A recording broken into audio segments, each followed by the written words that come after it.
بسم اللہ الرحمن الرحیم۔ شروع اللہ کے بابرکت نام سے جو بڑا مہربان اور نہایت رحم کرنے والا ہے۔ نمرا وائس سٹوریز چینل دیکھنے والوں کو میرا پیار بھرا سلام۔ السلام علیکم ورحمۃ اللہ وبرکاتہ۔ پیارے دوستو، آج آپ لوگوں کے ساتھ میں ایک ایسا واقعہ شیئر کرنے والی ہوں کہ جس کو سننے کے بعد آپ لوگ بھی حیران رہ جائیں گے۔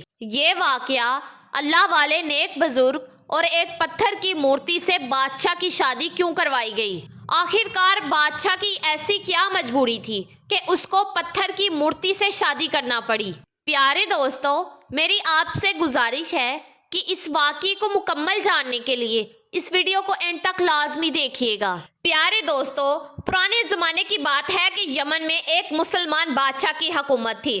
بادشاہ بہت ہی اچھا تھا، بلکہ اس کے دل میں اللہ والوں کے لیے بہت ہی زیادہ محبت تھی۔ اسی وجہ سے بادشاہ نے ایک نیک فقیر سے دوستی کی۔ وہ نیک فقیر ہمیشہ بادشاہ کے پاس رہتا تھا، یعنی جب بھی بادشاہ کو کوئی ضرورت پیش آتی تو وہ درویش بادشاہ کی مدد کے لیے فوراً پہنچ جاتا تھا۔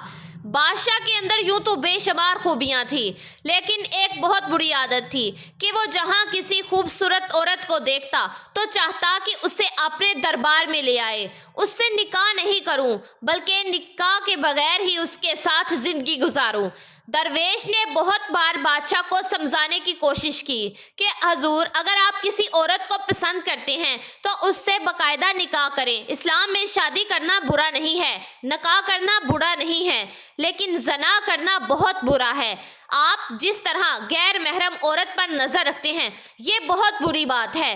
بادشاہ اس کی ہر بات مانتا، مگر یہ بات نہیں مانتا تھا، بلکہ اکثر ٹال دیتا اور کہتا کہ دیکھو، میں ایک بادشاہ ہوں، تمہاری ہر بات نہیں مان سکتا، تمہارے لیے یہی بہت ہے کہ تم میرے دوست ہو۔ درویش یہ بات سن کر چپ ہو جاتا اور دل ہی دل میں کہتا کہ بادشاہ کو سمجھانا ہی بیکار ہے۔ لیکن اس درویش نے بادشاہ کا ساتھ کبھی نہ چھوڑا، کیونکہ کبھی نہ کبھی میرے ساتھ رہ کر بادشاہ حضور اس بات کو سمجھ ہی جائیں گے۔ ایک دن ایسا ہوا کہ بہت ہی تیز طوفانی بارش ہوئی تو فقیر کی جھونپڑی ہوا سے اڑ گئی۔ اگلی ہی صبح بادشاہ کے سپاہی فقیر کو لینے کے لیے آتے تو اس کی بیوی نے کہا کہ آپ کو جانے کی کوئی ضرورت نہیں، کبھی اپنے بیوی بچوں کا بھی خیال کر لیا کریں۔ بادشاہ کو تو ہر وقت آپ کی ہی پڑی رہتی ہے، شکار پر جانے کی بجائے جھونپڑی کی مرمت کرو۔ اگر بادشاہ آپ کا اتنا ہی دوست ہے تو پھر آپ کو کوئی عالی شان گھر کیوں نہیں دے دیتا؟ بیوی کی بات اس فقیر کے دل پر لگی، اس کو بہت برا لگا۔ اس نے کہا کہ میرا دوست مجھے بہت کچھ دینا چاہتا ہے، لیکن میں اسے نہیں لیتا۔ بیوی کو اس نے سمجھا تو دیا، لیکن سپاہیوں نے بات سن لی اور سپاہیوں میں سے ایک سپاہی نے بادشاہ کے پاس جا کر یہ ساری بات بتا دی کہ فقیر کی بیوی آپ کے بارے میں یہ سب کہہ رہی تھی کہ آپ اس کے دوست ہیں، لیکن آج تک آپ نے اسے ایک بھی گھر نہیں دیا۔ بادشاہ نے کہا کہ اے میرے دوست، میں تمہیں ایک عالی شان گھر اور تمہارے گھر والوں کے لیے عمدہ اور قیمتی سامان تحفہ دینا چاہتا ہوں، یہاں تک کہ ہمارے محل میں سے جتنی بھی کنیزیں اور غلام ہیں اتنی ہی تمہاری خدمت میں بھی مامور کروانا چاہتا ہوں۔ تم مجھے اجازت دو۔ فقیر نے کہا کہ ہرگز نہیں، میں نے آپ سے دوستی اس لیے نہیں کی ہے کہ میں آپ سے عالی شان گھر لوں یا آپ کی دوستی کا کوئی غلط فائدہ اٹھاؤں۔ میری بیوی نے تو ایسے ہی جذبات میں آ کر یہ باتیں کہہ دی، لیکن وہ میری بات اچھی طرح سے سمجھ چکی ہے۔ رہی بات جھونپڑی کی تو میں نے ایک اور جھونپڑی تعمیر کر لی ہے۔ اگلے ہی روز بادشاہ اور فقیر دونوں شکار کے لیے نکلے تو فقیر نے گھوڑے پر سوار ہونے کی بجائے پہلے کی طرح پیدل چلنے پر اصرار کیا۔ جنگل پہنچنے کے بعد بادشاہ کو بہت زیادہ پیاس محسوس ہوئی تو درویش نے بادشاہ کو روک کر ایک جگہ انتظار کرنے کو کہا اور خود پانی کی تلاش میں چل پڑا۔ کافی دیر کے بعد اسے ایک تالاب نظر آیا جو کہ اسے بھی پانی کی تلاش تھی اور پیاس بھی لگ رہی تھی، تو اس نے سوچا کہ کیوں نہ پہلے خود ہی پانی پی لوں، پھر بادشاہ کو یہاں بلا لوں گا۔ لیکن دوستی کا تقاضا یہی ہے کہ وفاداری ضروری ہے۔ پہلے بادشاہ کو پیاس تھی۔ پانی پیتے پیتے فقیر رک گیا۔ ابھی وہ سب سوچ ہی رہا تھا کہ میں بادشاہ حضور کو یہیں بلا لیتا ہوں۔